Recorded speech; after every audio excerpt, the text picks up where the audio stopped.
the meeting of the Lee County Board of Education to order. Ms. Ford is going to offer our invocation. Please pray with me. Heavenly Father, we thank you for this new day, and we thank you for the opportunities that the year 2020 will open for our students and our school system.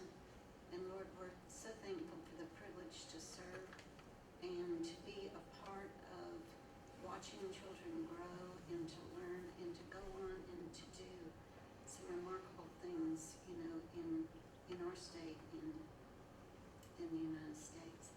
And Lord, today I ask a special blessing on those that have been deployed and that are going over to Iran and Iraq in support of keeping those countries safe and keeping those people safe. And Lord, be with the families that remain here and that, that pray that their loved ones will return safely. And Lord, for everything, we're always thankful for the many blessings of each day. Amen. Amen. Amen. All right, you have the agenda before you. We can adopt it by consent. We have a minute from the December 9th meeting. Move approval of those minutes. Second. We have a motion and a second. Is there any discussion? Hearing none, all those in favor, let me know by saying aye. Aye. Any opposition? Passes 5-0. You have the financial report for December 2019. We need to approve that presentation as well. I approve the financial report. Second. Have a motion and a second. Is there any discussion? Gary, I have a few questions. Sure. The first portion of it where it talks about the general accounts, what I noticed was that there really were two accounts. One was the pre-K lottery and the after-school program that actually brought funds in, and that rest were negative. Are we waiting for funds for all of those different areas? Yeah, basically most of these are your federal funds, so we have to spend the money first and request reimbursement. And so it will be coming. I mean, you got the end of the month payroll, so we can't request the money before we pay the payroll, so we get it the next month. The pre-K, they start giving us money in August, and they quit in May. So a lot of their money comes up front. So when teachers, we don't pay them until like June, July, and August. So we get money for that now because of the way they pay. They divide what they give us over 10 months, and we pay it out over 12. So that's why there's a positive balance in there. And the pre-K, this is just kind of a running balance? I mean, that we have, or? No, that's actual. Or is this school year? Yeah, that's the actual. We've got collections from August, September, October, November, December, but we'd had a first payroll in September on pre-K because July and August were from last year. So when they gave us money in August, we wouldn't spend any of that money out until September. And so that money came in, and it's going to come in, and it quits coming in May. So I'll have a positive cash balance in pre-K until May, June, July, and August, and September when we pay out those summer salaries. And the after-school program, is that an amount that we keep in that account, or do we zero it out? We try to zero it out every summer. Okay. And then this would be this amount would be the accumulation this year that we have in. So far through the middle of the year. Yeah. 128,000. Okay. Okay, and then I have one other question. On the track, we've got 175,000. Is that for the field house? The track, no, this is actual track. That's what we owe the contractor. The architect has a, what do you call it, punch list that they have not completed. But I mean, I think they're in the process of completing that, so that's what we owe them. When they resolve it to the architect's satisfaction, then I'll write a check. We had an issue with the surface of the track at the edges, and the architects not signed off because they had to come back. They were actually here last week making repairs to correct the problem.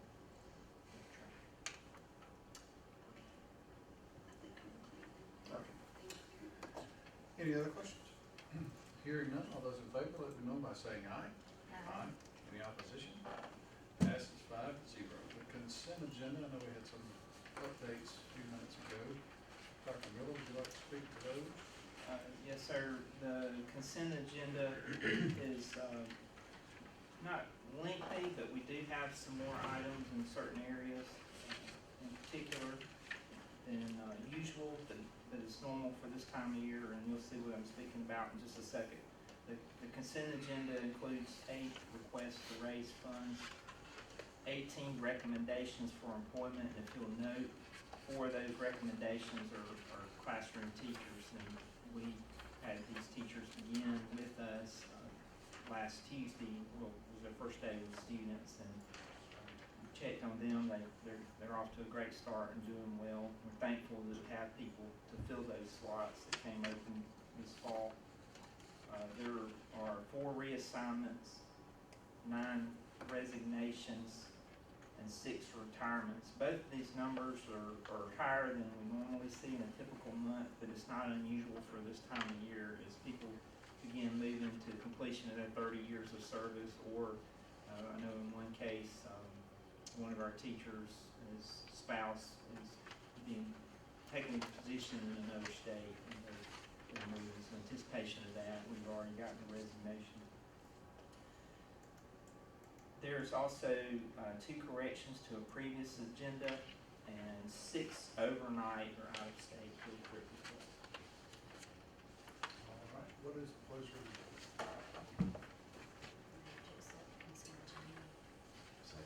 We have a motion and a second. Is there any discussion?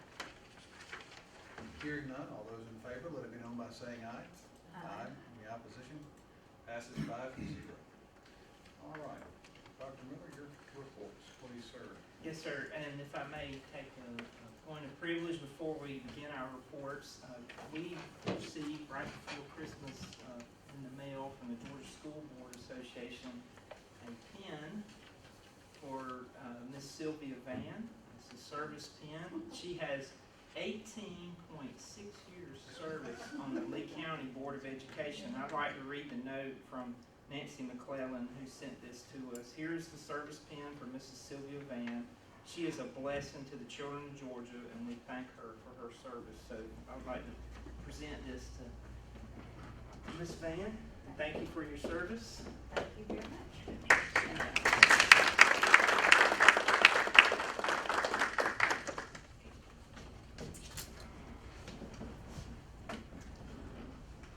Moving right along with the monthly reports, we'll begin with SPLOS. The December SPLOS collections are there on the screen for everyone to see.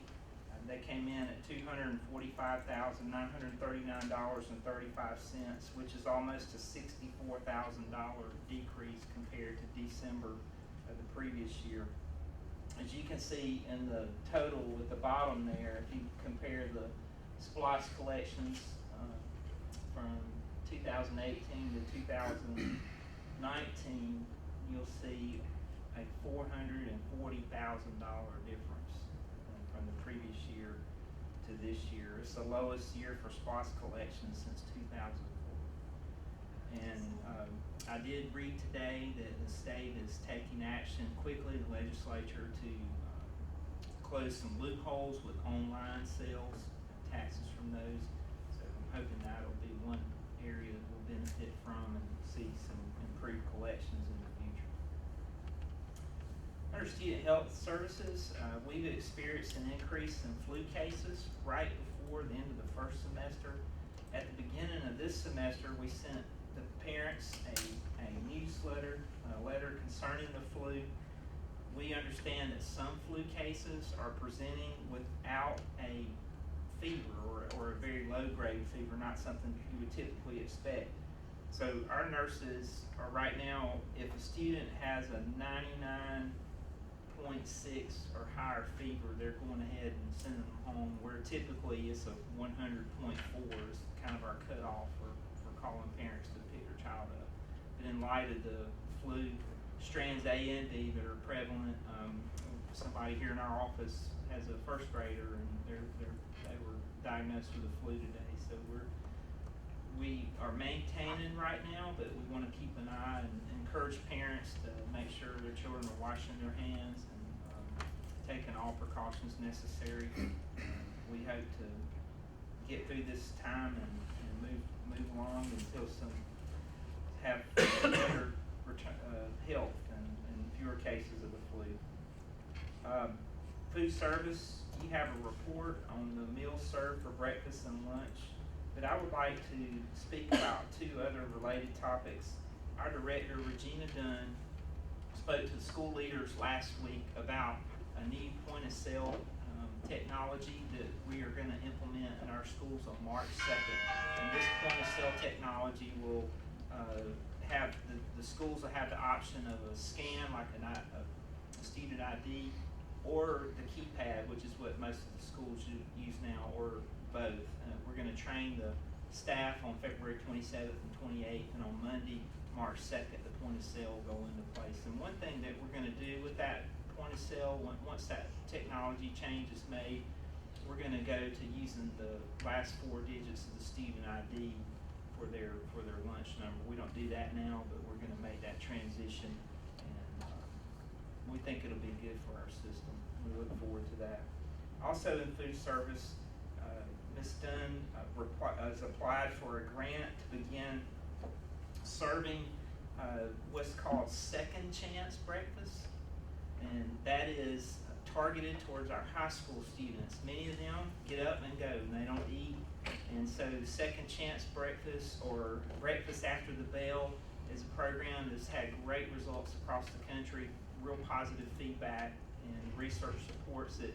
And it's a way that if kids do miss breakfast at home or don't eat anything, they'll have an opportunity outside the traditional lunchroom breakfast where they could get some breakfast, a healthy breakfast. And we've applied for this grant, we've talked to other systems using this grant, and we've heard really good feedback on it. So hopefully that'll go through. I think it'll be very good for our high schoolers. Under plant operations, I think, can you pull that up on the screen, Jim? We have some nice pictures. You see that the gym floor was resurfaced and looks very nice. And we have many other projects going on. If you'll scroll down, you can see a list there. They put ryegrass on our athletic fields. And just baseball tryouts started today. Soccer's going on. Tennis practice was to begin today. So our spring sports are really kicking off. You can see the list of different things that have been done there. Just scroll down, Jennifer. You can see also we have new shaded areas on the pre-K playground. Those are very much appreciated and they're very nice. And some new barriers at Twin Oaks Ms. Pepper says that they've had a little issue with people getting out of line or cutting across traffic, kind of getting some interference going on there, and we're hoping those barriers will help prevent that. And then the carpet at Lee County Middle School East office area has been replaced. And then of course Lee County Middle West has new carpet throughout, and as well as a transitional learning center, and that was all done during the school year, so we commend them for their work there. And there's some safety reports. Also, I would like to say one project that's very close to completion is the former farmers market on Lido Road, which is across from Lee County High School 9th grade campus. That shelter has been enclosed and will be locker rooms and restrooms for the track and soccer teams that will use the new track soccer facility, and they're beginning their season very soon. So those are very close to completion. That was done in-house. We saved a great deal of money doing that, and we'll provide the spaces needed for those various teams to dress out, store equipment, use the restroom, and have concessions. Finally, you have in your packet an audit of school accounts. Each year, Gary Kelly, our comptroller, conducts a study and evaluation of financial accounting procedures for all schools. The principals of Lee County Schools are responsible for establishing and maintaining the internal control structure for the school's accounting procedures. There were 2 findings, both of which are easily correctable, one related to W-9 or 1099 procedures, and the other for checks that were not made restricted to endorsement. And that means they were written for cash, and we're not supposed to do that. It's not uncommon. The principals want to start up, they need money for book fair or some event like that. We don't want them writing that check to cash because we want it to be, Person responsible for it. yes, we want it to be made restricted to endorsement. You have a copy of the audit in your papers. I appreciate having a CPA on staff and a former state auditor. Gary does a good job ensuring that our financial procedures are sound and we're being good stewards of the public's money. Thank you, Dr. Miller. Any questions, Dr. Miller, for his approach? Hearing none, we'll move on to discussion and action items. I believe we have some presenters. Ms. Hernandez and Ms. Bates. Yes, Dana Hernandez and Michelle Bates are going to share some information on the community compassion games. So we thank them. Welcome. Thank you. You know that I am the PBIS District Coordinator, which is Positive Behavior Intervention Support. And for several years, we've been doing the 7 mindsets using the We Are Connected theme. We have had, over the past couple of years, we've had PBIS forums, trying to help the community to understand what PBIS is, what social emotional learning is, what we're doing as a system to make our kids have the social emotional skills where they are productive citizens in the community. Well, this year, I've been blessed enough that I was able to get a committee together, community, and we're lucky enough to have Denise Thomas, who is from the Sheriff's Department, and Michelle Bates here tonight, who is through State Farm. I come to find out that our Sheriff's Department also uses 7 mindsets. They use the lingo, they use the language, which is good because that's what our kids need. Our kids need to be able to generalize and hear it everywhere they go so they understand that it's not just something at school. Well, last year we did something called Compassion Games. Aspire, which is our Apex program, they are the ones who brought this to light and was wanting, us to do it. We're the only system that the whole entire system did it. We had good results. The kids had a great time. They learned a lot.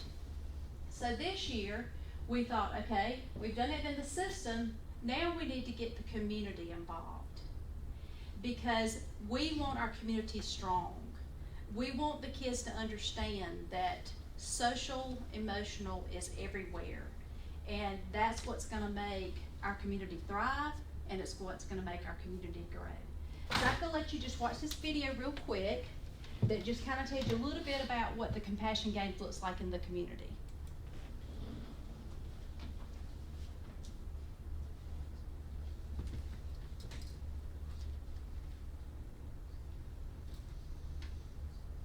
And it worked earlier.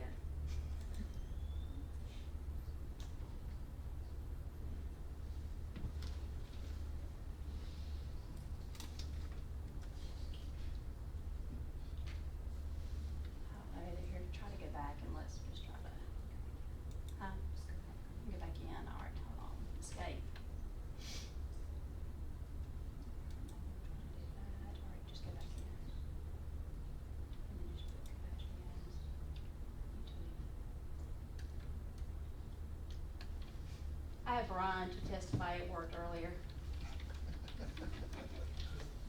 It's my luck with technology.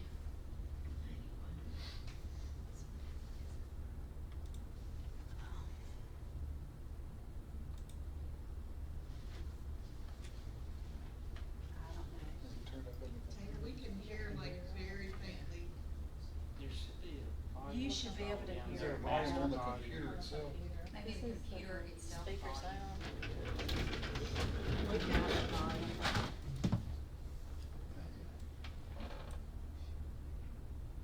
on that mixer, see it.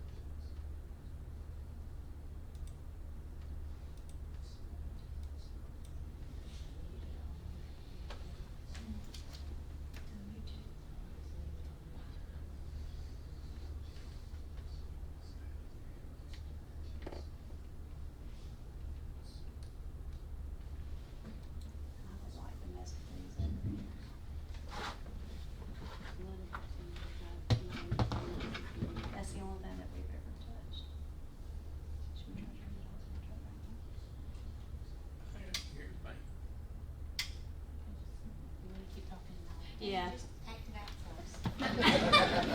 Oh, no, you might not want me to do that. But basically what it does is, what they did is they started this out in Oregon and Washington State. And, like, they started getting community buy-in, and so they started having compassion games. And it has now become international. And they sometimes will do it like in September, but, you know, we're wanting to start small. But what we have done is, we have created this form, and it's called a shout out.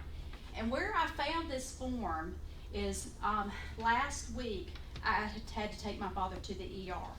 And when I was standing in the hallway, I noticed this board that was a shout out board, and they had these little bitty, like, sticky notes that you could take. And I asked one of the nurses, I said, what is this? And she said, basically, she says, it's what we do for each other. Shout outs if we see each other doing something good. I said, oh my gosh, y'all are doing PBIS. And the lady looked at me, she goes, I have no idea what you're talking about. And so I explained to her what it was in the school system. I said, this is awesome. I love this, to see it out in the community. Because everybody likes a pat on the back. Everybody likes to be acknowledged. And it's just a way of, you know, letting know what good deeds are happening. You know, there are some people who do the right thing every day, but they're never acknowledged. Well, this is something that we are hoping that we'll have more businesses down here, but we have created, it's called Family, because that's what, you know, we are, Compassion Game Shout Out, and we're gonna put this on the Leaf County School Facebook. We're gonna put it out there, kind of explaining the last 2 weeks. Compassion Games provides a platform that offers Well, she's got it. ways to ignite and capitalize around the world. In 5 annual Compassion Games, competition becomes co-opetition as teams and individuals challenge one another to strive together to make our planet a better place to live, work, and play. Through community service, acts of kindness, and raising monies for local and global causes. Each co-opetition has a theme, such as social equity, interfaith cooperation and peace, earth stewardship, global unity, and youth in schools playing it forward.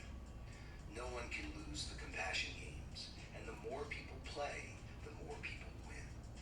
There are 4 steps to play. Individuals and teams sign up. Teams can organize service projects, such as creating a food drive, rehabilitating a nature trail. Each player is an agent of compassion. During each co-opetition, agents receive daily missions. Missions include suggested actions and encourage agents and teams to share their activities on the Compassion Report map. Reports include the number of volunteers, hours of service, the number of people served, and monies raised for causes. In addition to the numbers, agents and teams describe their experiences and reflect on the impact their actions have had on the people they served and themselves. The final step is to celebrate and share, counting just what's been reported on the map since 2012.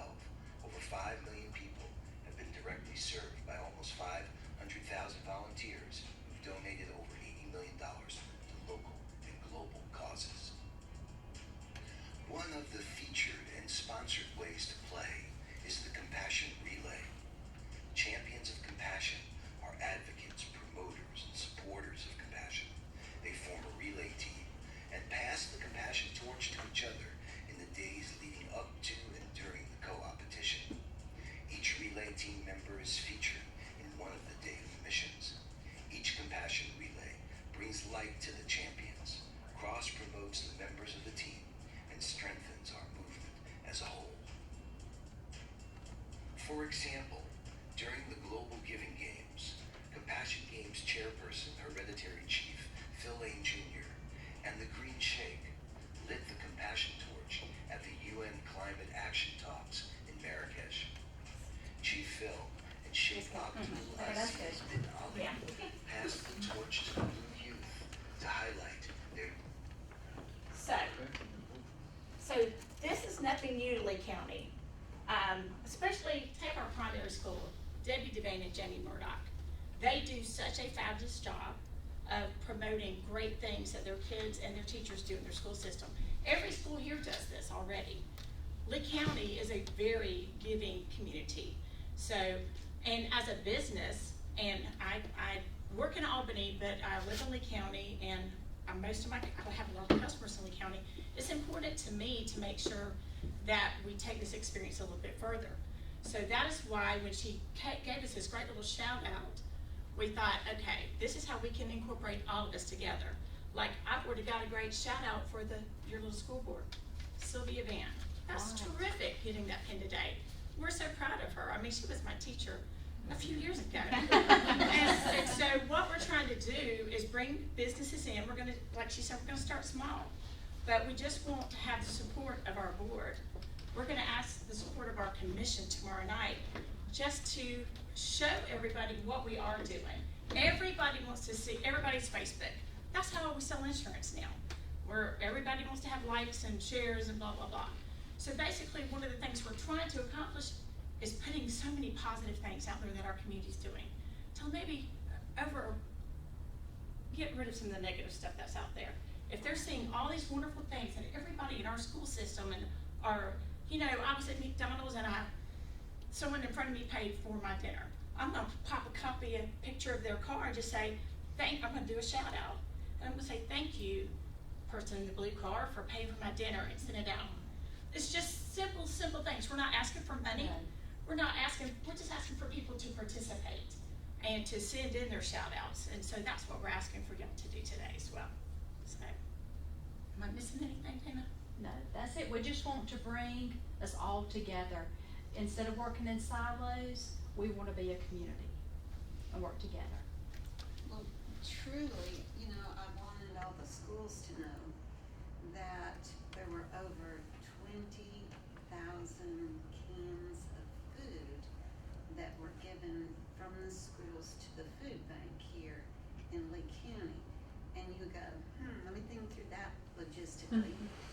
It has taken up our entire chapel over at the Methodist Church, the 20,000 cans. So last night, everybody got together and we broke it down and we separated.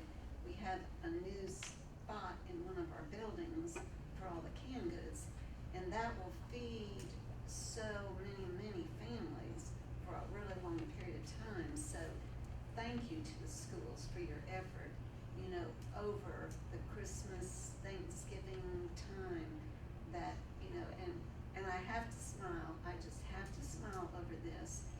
Those boxes were decorated. It was unbelievable. And we were taking the canned goods out and it was a screech. There had to have been competition on decorating your boxes, but thank you so much, from the food bank, not from me, but from the food bank and the church. And that all goes with our Live to Give, which is done through the 7 mindsets. Teaching the kids is also about giving. So we're very, very proud. We've got some amazing schools in this system. They make me look amazing when I go up to the DOE for PBIS. They really do, because they not only, do it, but they believe in it and they live it. And that's our goal for the community. Thank you very much. Thank you. Moving on to discussion action item number 2, potential SPLOST projects. Yes, sir. You have a list in your package.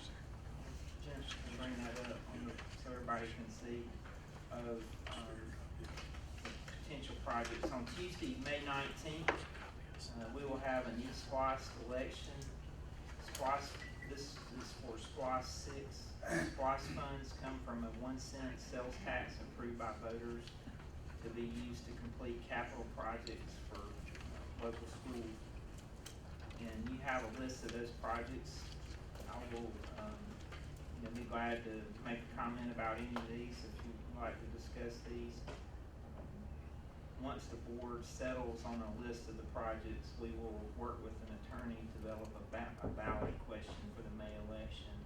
And then Raymond James, which is a business, not a person, will be here in February to speak to the board about this, to share some more information from their perspective. That's who typically runs these for us. The Lee County Primary School is close to 40 years old, I believe, and it needs modernization, and we've done some things along, but for example, the LED lights in this area, they do not have that yet. That's something that we want to address, and that's not because we don't care about them, but it had to do with the project that we did with Georgia Power.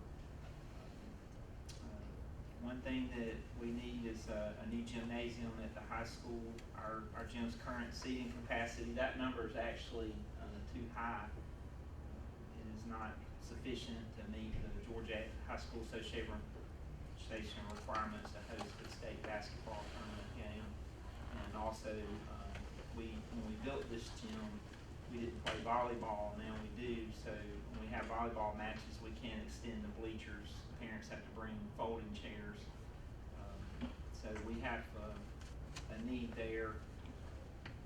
Playgrounds at pre-K, I know that's an area we would like to see an upgrade. And also Butterfly Kisses, which was built through some grant money and belonged formerly to the county. It now belongs to us. But we need to update the playground equipment. That playground is always busy. It's amazing. I came up here over the break and there were several families out there just having fun and enjoying being on the playground. But it's also a playground that's tailored to the needs of special needs students. Baseball facilities at the high school. Baseball is one of our most successful programs, and they need some upgrades. We're doing some things this year which will help with the visitors dugout, but we need to do some more long-term things.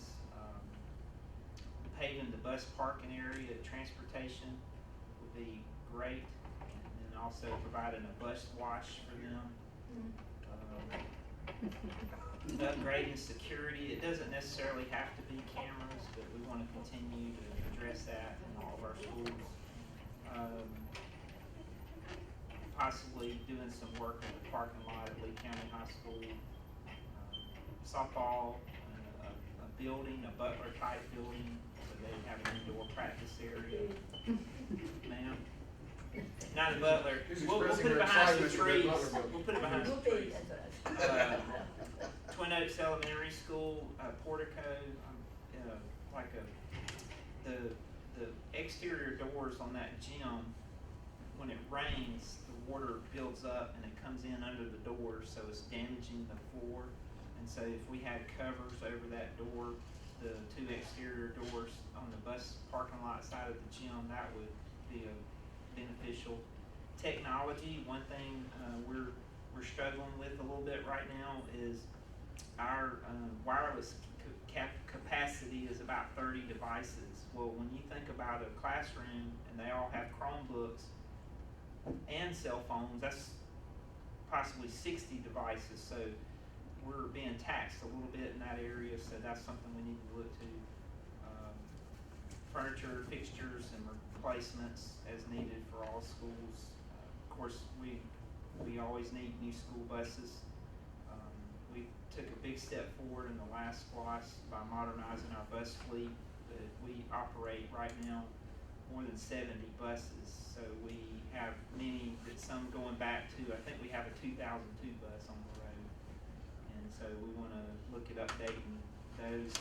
Band instruments, as you know, the band program has grown tremendously, and that means we need more instruments. Purchase for land, if that's a need that we have for the school system. And then debt service is also another possibility. The list of possible projects is much longer than this. This is just a few. It is not exhaustive. It is not anything set in stone. We would just need some way to kind of guide the process of developing a ballot question for the voters to consider in May. So we're gonna dive into this in the work session at the end of the month? Yes, sir. We can do, I just wanted public to be able to see this list and know that's out there, and we welcome their feedback and input. And obviously, we need that as we move forward. Will you have some projected costs for us to kind of guide us to knowing what we have? Well, Yeah. construction Hey, costs are, ballpark. yeah, right.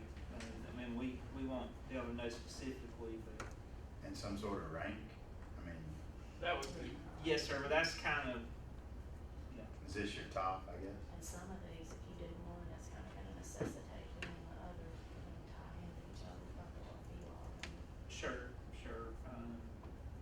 You know, the parking lot at the high school, that probably needs some work there, that entrance road, coming from the Peach Avenue. You know, when that would tie into, if we did have another gymnasium, the patrons would come that direction versus, but that's all remains to be seen.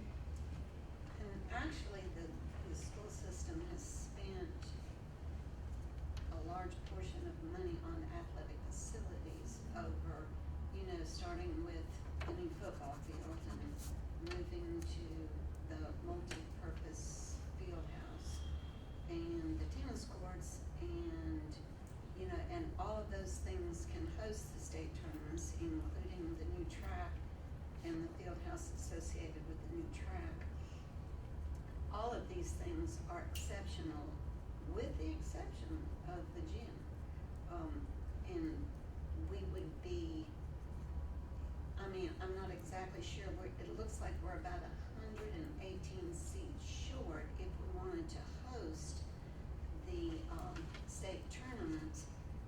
But it's not, that wouldn't be a necessity since we can host football and track and tennis, and in the current gym, we can hold state wrestling. So there are things that we can do. I have a concern about the amount of money that you would spend that would almost overshadow the other projects that we're considering.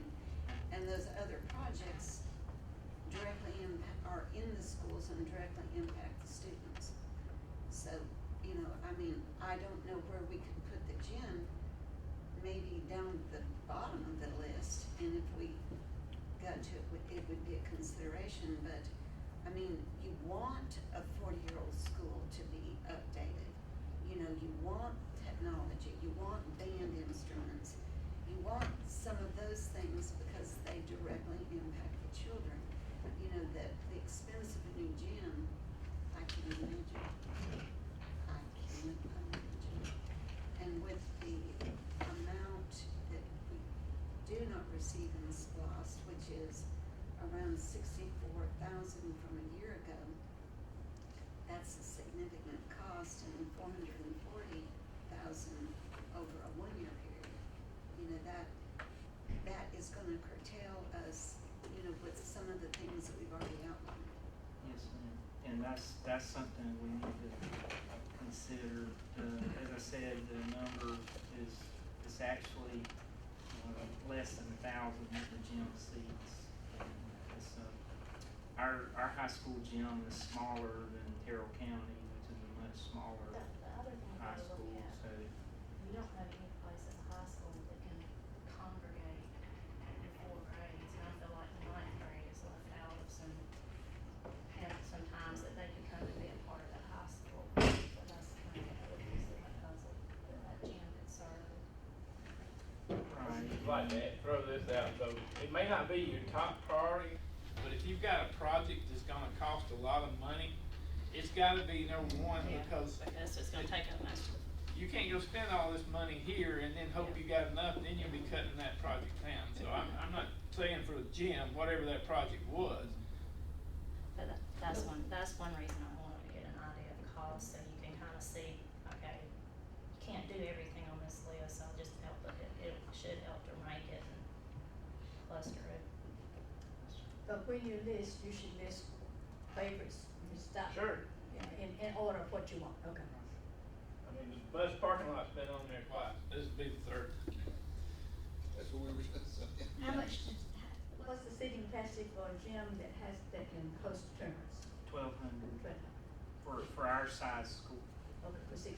Yes, ma'am. we're under 900 right now. Is that 18 inches or 24 inches? That's on the 24. 24 is the Georgia high school standard, the national. That was done with 18. Even at the 18 inches, we don't meet that 1200 standard. And one difference now, when I played basketball in high school, the state tournament was always at like a Darton or a Georgia Southwestern, and now that's all moved to the first several rounds are in the local school. Only when you reach the semifinals do you go to someplace like Valdosta State or West Georgia, depending on what the classification is. So we actually hosted a Elite 8 game here 3 years ago, and so, and I would say too, PE, I would invite y'all to come and see a PE class one day, because it's just not, it's very crowded there. But Ms. Ford is also right, we have to look at the priorities and consider, the board has to think through these things and make a good decision. The gym was also something we looked at with the previous SPOS, but we were unable to get that done with our other things that we needed to do. I think at the work session, it'd be good to have system leadership's priorities and Yes, sir. listed with potential costs. I know it'll be, subject to change, but that way then in the work session, we can hash all that out and figure out what we're gonna do. Any other discussion about this list?